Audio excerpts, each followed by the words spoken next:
13 मई 2024 radio news 24 की अंतर्राष्ट्रीय खबरों में आपका स्वागत है।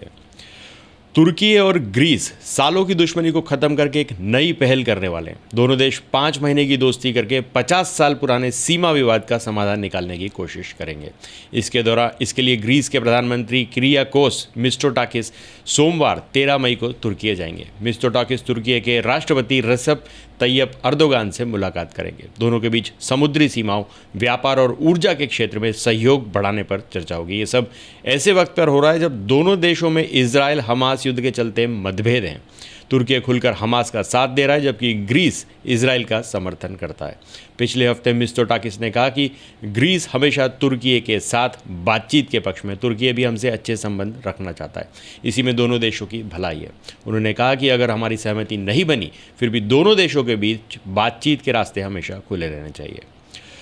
अफगानिस्तान में 2 हफ्तों से हो रही भारी बारिश के कारण 315 से ज़्यादा लोगों की मौत हो गई है। तालिबानी अधिकारियों का कहना है कि अब भी मरने वालों की संख्या बढ़ सकती है। अमेरिका मीडिया CNN के मुताबिक वर्ल्ड फूड प्रोग्राम WFP ने 12 मई को बताया कि सबसे ज़्यादा नुकसान बंजखा, घोर, बगलान और हेरात में हुआ है। भारी बारिश के कारण 1600 लोग घायल हैं और 2000 से ज़्यादा घर बह चुके हैं।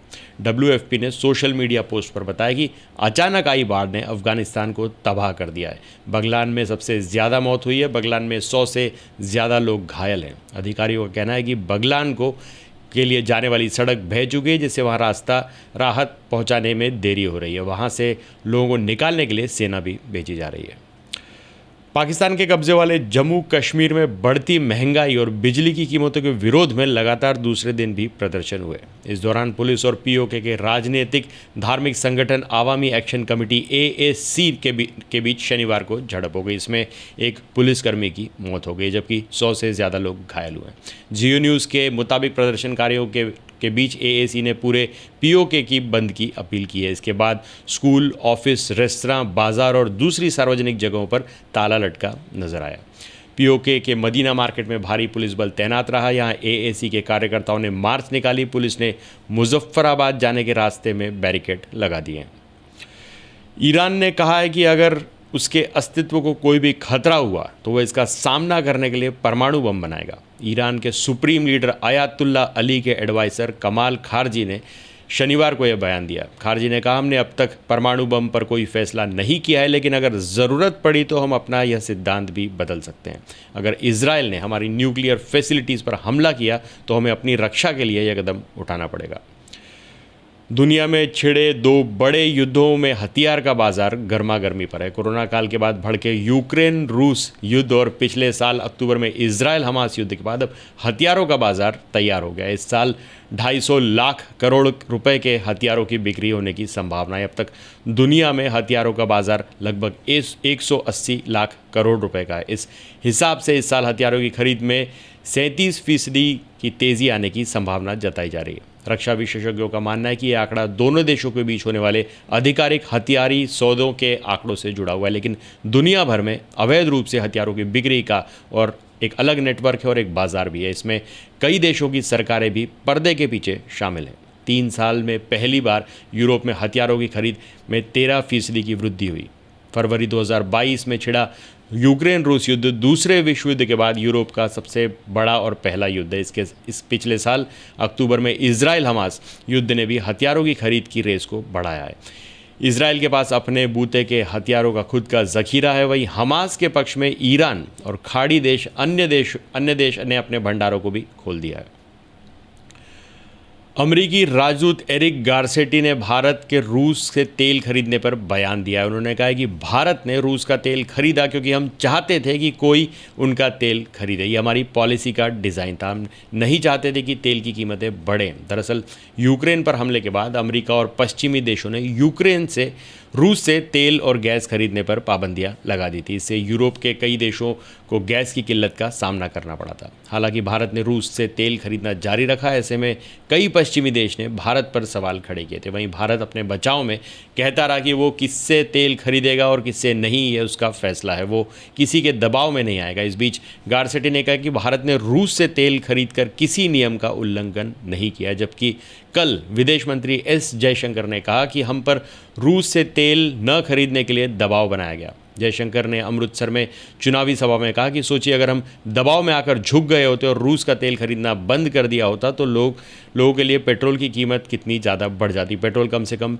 20 रुपये ज़्यादा महंगा हो जाता। कुवैत के नए अमीर शेख मिशाल अल अहमद अल सबा ने देश की संसद को भंग कर दिया है। अमीर ने शुक्रवार को एक टीवी चैनल को दिए अपने संबोधन में इस बात की घोषणा की।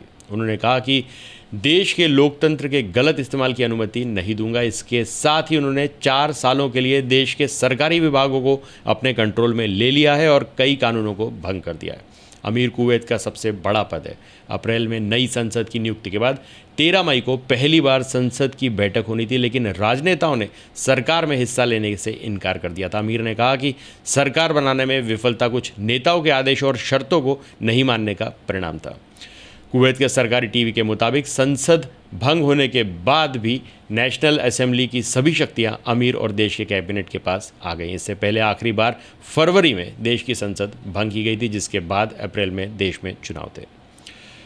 हमास नेता और इजराइल पर हमलों का मास्टरमाइंड याह्या सिनवार राफा में नहीं है। टाइम्स ऑफ इजराइल ने अधिकारियों के हवाले से ये जानकारी दी है। ये जानकारी ऐसे वक्त आई है जब नेतन्याहू हमास की लीडरशिप के खात्मे के लिए राफा में इजरायली सैनिकों को घुसाने की तैयारी कर रहे हैं। अधिकारियों के मुताबिक हाल ही में इंटेलिजेंस के मुताबिक सिनवार राफा से 5 मील दूर खान यूनिस की सुरंगों में छुपा हुआ है। उसके आखिरी बार फरवरी में हमास की बनाई सुरंगों से गुजरते हुए देखा गया। अपने परिवार के लोगों के साथ वो वहाँ मौजूद था। इस जानकारी के बावजूद इजरायली प्रधानमंत्री बेंजामिन नेतन्याहू गाज़ा के आखिरी बचे शहर राफा में मिलिट्री ऑपरेशन को ज़रूरी बता रहे हैं। उनका कहना है कि वो हमास की लीडरशिप को जड़ से मिटाने के लिए राफा में घुसना चाहते, जबकि अमेरिका इसका विरोध कर रहा है। अमेरिका राज्य मैसेच्यूसेट्स में सूअर की किडनी वाले 62 साल के रिचर्ड रिक की मौत हो गई। रिचर्ड को मार्च में जेनेटिकली मॉडिफाइड सूअर की किडनी लगाई गई थी। डॉक्टरों ने कहा था कि यह किडनी कम से कम 2 सालों तक रिचर्ड के शरीर में ठीक से काम करेगी। जिस अस्पताल में ट्रांसप्लांट किया गया था उसने बताया कि रिचर्ड की मौत की वजह किडनी नहीं थी, जबकि ट्रांसप्लांट करने वाली टीम ने रिचर्ड की मौत पर दुख जताया। रिचर्ड पहले ऐसे शख्स हैं जिनके शरीर में सूअर की किडनी को ट्रांसप्लांट किया गया था। इससे पहले सूअर की किडनी को सिर्फ ब्रेन डेड व्यक्ति में ही ट्रांसप्लांट किया गया था। तो आज के लिए बस इतना ही। तब तक के लिए हंसते रहें, मुस्कुराते रहें, स्वस्थ रहें, व्यस्त रहें और मस्त रहें। और जी हाँ, चैनल को भी ज़रूर सब्सक्राइब करें। धन्यवाद।